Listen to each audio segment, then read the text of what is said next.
jiwanya yang bangkrut memang iya, ibunya bangkrut gitu. Tapi kalau misalnya untuk Resanya yang bangkrut, dari awal saya mau pertanyakan, sesukses apa Resa dulu?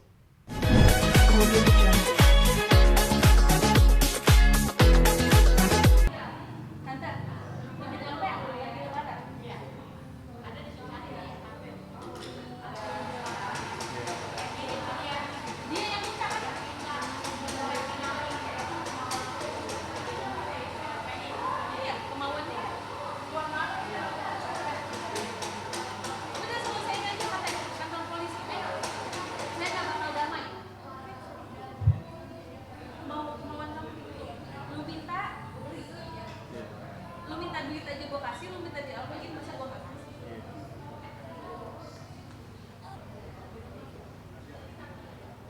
Oh iya, siap.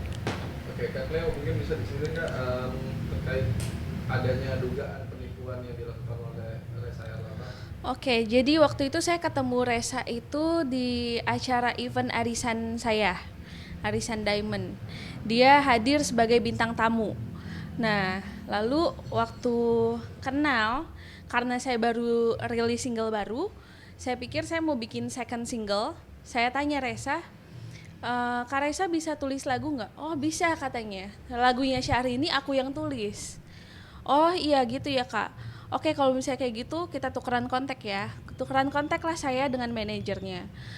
Pertemuan selanjutnya di Hard Rock Senayan. Di situ akhirnya kita nego harga. Dia minta di harga 50 juta satu lagu. Oke. Udah deal di situ. Ada saya, ada Barbie Kumalasari dampingin saya. Akhirnya setelah itu beberapa hari kemudian uangnya saya transfer secara full. Lalu dia menjanjikan untuk dibikin kontrak lagunya. Ternyata kontraknya itu nggak ada. Nah, alasannya kamu latihan vokal aja dulu ke rumah karena di rumahnya ada studio tempat latihan. Saya datang ke rumahnya, dikenalin sama keluarganya. Ada papahnya di situ, ada mamahnya. Nah, setelah saya lihat kondisi ibunya di situ, ibunya memang waktu itu lagi sakit ya Mas ya, gitu. Dalam kondisi yang memang sakit, yang bikin hati kita aja sebagai manusia ngelihatnya pasti terenyuh gitu. Akhirnya mulai dekatlah saya dengan keluarganya Resa. Oke.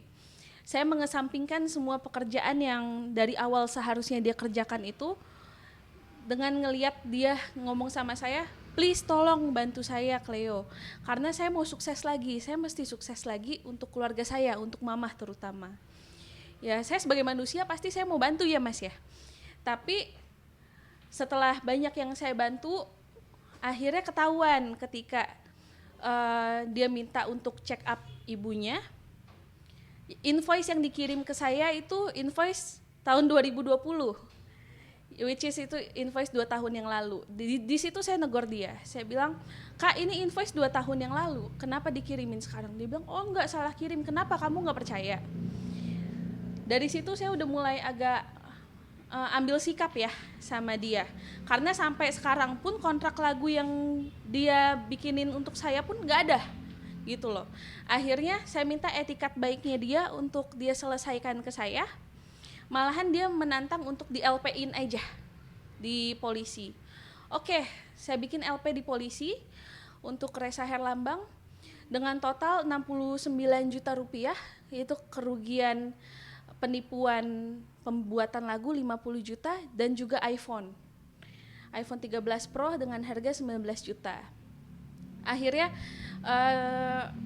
dia datanglah ke kantor polisi setelah mangkir 2 kali. Dia bikin surat pernyataan pengembalian uang di kantor polisi, jatuh tempo tertanggal 7 September. Ternyata itu juga dia abaikan, dia nggak jalanin semuanya. Dan akhirnya sekarang proses berlanjut di Polres Jakarta Utara. Udah keluar surat jemput paksa untuk Resa Herlambang tertanggal 24 Januari. Jadi komunikasinya Kak Cleo sendiri nggak ada atau artinya udah lost contact dengan saya udah lost contact dengan Resa Herlambang itu dari semenjak sebelum dia dipanggil ke kantor polisi ya. Jadi ada surat pernyataan pengembalian yang pertama dia buat di PIM sebelum saya lapor polisi. Dia one prestasi. Lalu saya ambil tindakan bikin LP, udah lost contact sama sekali sampai saat ini. Cuma kemarin saya ada kontak sama papahnya Resa. Saya udah bilang sama papahnya Resa, "Papa, ini gimana?" Karena saya masih menghargai papah kan sebagai orang tua, saya bilang. Saya nggak mau ribut sebenarnya, tapi solusinya, kebijakannya dari papa seperti apa. Papanya Resa cuma bilang, "Lakukan apa yang mau kamu lakukan untuk Resa," gitu. Dan silakan langsung aja sama Resanya, karena papanya udah nggak mau ikut campur lagi, gitu. Saat ini artinya memang tidak ada etikat baik dari Resa Herlambang pasca mungkin ini surat penjemputan paksa dari pihak kepolisian itu udah dilayangkan gitu, dari Resa sendiri belum ada etikat apapun gitu ya? Belum ada etikat apapun. Bahkan tadi pagi itu saya sempat telepon sama salah satu korbannya Resa yang namanya Kiki Kanu. Dia sempat ngomong sama saya kalau manajernya Resa yang namanya Mbak Tini itu ngomong kalau saya banyak bohongnya. Nah, jadi saya sempat telepon Mbak Tini, saya tanya apa maksudnya. Lalu saya sempat rekam semua pembicaraannya.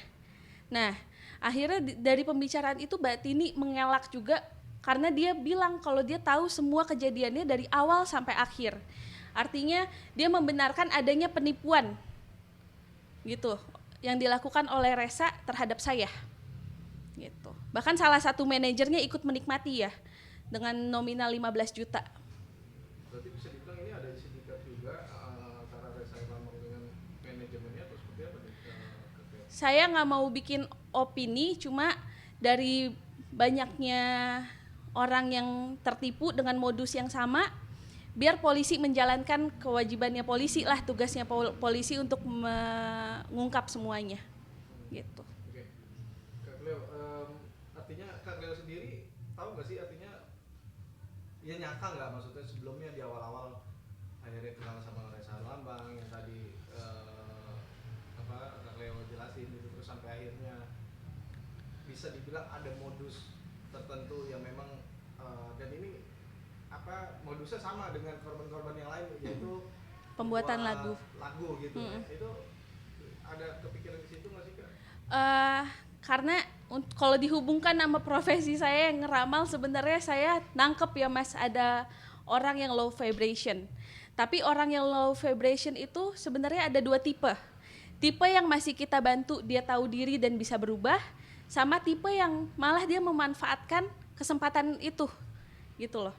Nah, saya waktu ngebantu Resa Herlambang itu pribadi, personally, saya ngelihat semata-mata hanya ke ibunya gitu. Jadi apapun yang sudah saya keluarkan, biaya apapun yang sudah saya keluarkan untuk ibunya dan yang lain-lain, saya tidak permasalahkan kecuali penipuan pembuatan lagu. Kalau ditanya nyangka apa enggak, sudah ada sign sebenarnya, sudah ada beberapa ya feeling lah gitu. Tapi ketika berhadapan lagi dengan keluarganya, dengan Resanya sendiri yang mulutnya sangat hebat banget ya kalau bicara gitu, membawa-bawa orang tuanya, otomatis saya sebagai manusia, rasa perikemanusiaan saya pasti juga membuat saya melakukan hal yang menurut saya benar waktu itu gitu. Oke Kak, tapi tahu nggak artinya ini ada dugaan atau mungkin tersiar kabar di luar sana bahwa hasil uang yang memang didapatkan dari korban-korban ini itu dipakai untuk foya-foya gitu? Ya setahu saya seperti itu yang saya dengar dari beberapa korbannya yang udah kenal sama dia juga dari 8-9 tahun yang lalu, bahkan sebelum saya kan kenal dia baru setahun belakang. Cuma satu aja yang jadi patokan saya, sebelum almarhumah ibunya meninggal, almarhumah ibunya pernah ngomong sama saya kalau Resa itu bajingan. Dan itu yang bikin saya tekad kuat untuk melaporkan Resa Herlambang ke pihak kepolisian gitu. Karena waktu itu dalam kondisi sakit aja, ibunya lagi jual kue hampers ya untuk lebaran, uangnya ditilep sama Resa gitu. Untuk Resa kabarnya juga mengaku-ngaku kalau dia bangkrut lah, atau dia lagi terpuruk gitu, atau lagi ngurus ibunya, itu artinya dijadikan tameng juga untuk korban-korban itu. Betul, karena yang saya tahu ibunya memang katanya jatuh miskin. Ibunya, dari cerita almarhumah ibunya sendiri ke saya ya, jatuh miskin tahun 2009. Tapi itu juga dia bukan kaya dari kecil, ibunya baru baru kaya itu 3 tahun, lalu tiba-tiba jatuh miskin gitu. Nah, sempat ibunya memang mengalami gangguan kejiwaan katanya ya waktu itu menurut cerita yang disampaikan ke saya nih sama ibunya gitu. Tapi saya nggak mau tahu menau, cuma yang saya lihat ibunya, kondisi ibunya sekarang yang memang perlu dibantu waktu itu. Tapi karena sekarang juga sudah meninggal ibunya almarhumah, jadi saya melakukan apa yang harus saya lakukan sebagai korban gitu. Oke. Kak, tapi kalau melihat dari semua ya sikapnya dari seorang Resa Herlambang sendiri yang seperti itu, ya kakak percaya nggak sih sebelumnya gitu kalau dia bangkrut lah, terus dia lagi terpuruk gitu, itu kakak saat itu percaya nggak kalau apa yang diucapin sama Resa Herlambang itu benar adanya gitu? Kalau orang tuanya yang bangkrut memang iya, ibunya bangkrut gitu. Tapi kalau misalnya untuk Resanya yang bangkrut, dari awal saya mau pertanyakan, sesukses apa Resa dulu? Gitu. Nama yang dia punya itu juga sebenarnya mati-matian kerja keras orang tuanya yang modalin untuk bikin video klip. Nah, kesuksesan apa yang pernah dia raih dulu sampai dia menghasilkan uang yang banyak, dia sendiri yang punya, bukan punya orang tuanya, lalu dinyatakan dia bangkrut gitu. Jadi kalau yang bangkrut orang tuanya, mungkin memang benar ibunya yang bangkrut. Tapi kalau misalnya Resa yang bangkrut, apa dulu yang dihasilkan sampai bisa dibilang dia bangkrut? Berarti saat ini komunikasi kakak artinya untuk upaya kakak sendiri untuk apa ya ibaratnya mungkin selain pihak kepolisian yang membantu dalam mengawal kasus ini, kakak sendiri upayanya untuk bisa menghubungi Resa Herlambang itu nihil. Saya udah nggak ada komunikasi sama Resa karena terakhir saya dapat nomornya Resa dari pihak kepolisian. Saya chat dia tanggal 7 September ya. Saya bilang sama Resa, tolong hari ini kamu lunasi juga. Saya turut berduka cita untuk meninggalnya ibu kamu. Saya minta penyelesaiannya dari kamu. Tapi dia tetap bilang sama saya kalau dia itu tidak mau berurusan sama saya, dia maunya langsung ke pihak kepolisian aja gitu. Jadi semenjak itu saya udah nggak pernah komunikasi lagi dengan Resa, kecuali sama manajernya. Gitu. Oke, berarti total Kak Leo sendiri mengenal Resa ini udah berapa lama gitu? Saya kenal Resa itu di bulan Januari tahun 2022 ya. Berarti kalau sampai sekarang 1 tahun 1 bulan. Tapi lost kontaknya juga udah lumayan lama dari bulan Juli ya. Jadi saya mengenal dia total 7 bulan dan udah ngerasa ditipu sama dia. Awal-awal memang artinya Kak Leo sendiri nggak ada firasat apapun maksudnya yang jelek bahwa Resa ini orang yang begini nggak ada firasat arah ke situ gitu nggak? Firasat ada mas, seperti yang saya ngomong di awal tadi. Firasat negatif ada, cuma selalu tertutup oleh rasa belas kasihan saya kepada ibunya gitu. Jadi saya selalu ngedinai semuanya itu dengan saya ngelihat semata-mata nih orang perlu dibantu biar bisa bangkit untuk membahagiakan keluarganya gitu, orang tuanya terutama ibunya. Tapi setelah apa yang dia lakukan dengan bukti-bukti invoice yang dia kirim 2 tahun yang lalu apa segala macam, saya udah ngerasa ditipu. Akhirnya saya ambil keputusan stop untuk ngebantu dia.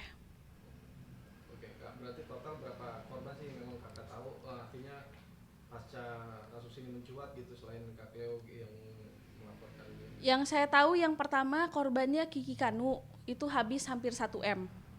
Sama ini juga kasusnya waktu itu. Iya, awalnya buat lagu juga, tapi habis itu nggak ada lagunya, dimintain uang terus buat ini buat itu, minjem lah alasannya, sampai mobilnya digadek dan lain-lain. Sampai sekarang pun beritanya katanya dia sendiri jadi kesusahan secara ekonomi. Yang kedua yang saya tahu Kakak Rita Hasan, artis senior ya, kena 400 juta. Itu yang udah saya temuin ya. Sama yang kemarin nelpon saya yang paling kasihan, namanya Mbak Tiara. Itu katanya tetangganya Resa. Dia disuruh pinjaman online sama Resa sebesar 5 juta, nggak diganti, dan akhirnya sekarang dia dikejar-kejar sama pinjol. Itu aja yang saya tahu. Yang lain-lainnya ada yang masuk ke telinga saya, tapi karena saya nggak memastikan sendiri, saya nggak berani buka mulut gitu. Kak, artinya ada kayak semacam membuat apa ya semacam perkumpulan atau mungkin ini para korban-korbannya dari Resa Herlambang gitu untuk bisa artinya jadinya ke ranah hukum juga gitu? Kalau saya pribadi, saya berjalan proses hukum itu udah dari bulan Juni apa Juli ya Mas ya. Jadi kalau misalnya korban-korbannya yang lain mau melaporkan Reza Herlambang, silahkan, kantor polisi ada banyak di mana-mana.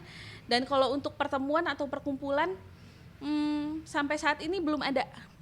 Kami masih bicara via telepon aja gitu. Karena dari pihak Rezanya sendiri juga menutup semua komunikasi gitu, terutama manajernya juga menutup komunikasi. Cuma yang bisa saya hubungi tadi cuma manajernya Mbak Tini, ya, Tini 12 manajemen. Itu dia sempat bicara sama saya via telepon dan sempat saya rekam. Gitu. Kak, apa ya, saat ini akhirnya kakak sendiri merasa apa ya, ya apa bisa dibilang si Rezanya ini sulit dicari gitu, artinya ikut juga mau mencari keberadaan Reza nggak nih, kan ini kan apalagi dari tadi yang kakak bilang udah ada surat pernyataan bahwa akan jemput paksa dari kepolisian, atau menyerahkan semuanya ke kepolisian aja tuh, seperti apa, atau bantu juga cari? Saya menyerahkan semua ke pihak kepolisian aja, karena saya rasa percuma kalau saya juga yang nyari, dari dianya tidak pernah ada etikat baik. Ya kita lihat bagaimana proses hukum di Indonesia ini berjalan gitu. Berarti saat ini kakak menyerahkan aja gitu, pasrah aja gitu? Iya, saya serahkan semuanya full kepada pihak kepolisian, karena saya yakin bahwa kepolisian di Indonesia ini cukup bagus ya kinerjanya gitu. Jadi untuk bisa menghadirkan seorang Reza Herlambang aja masa nggak bisa gitu kan? Nggak perlu saya lah.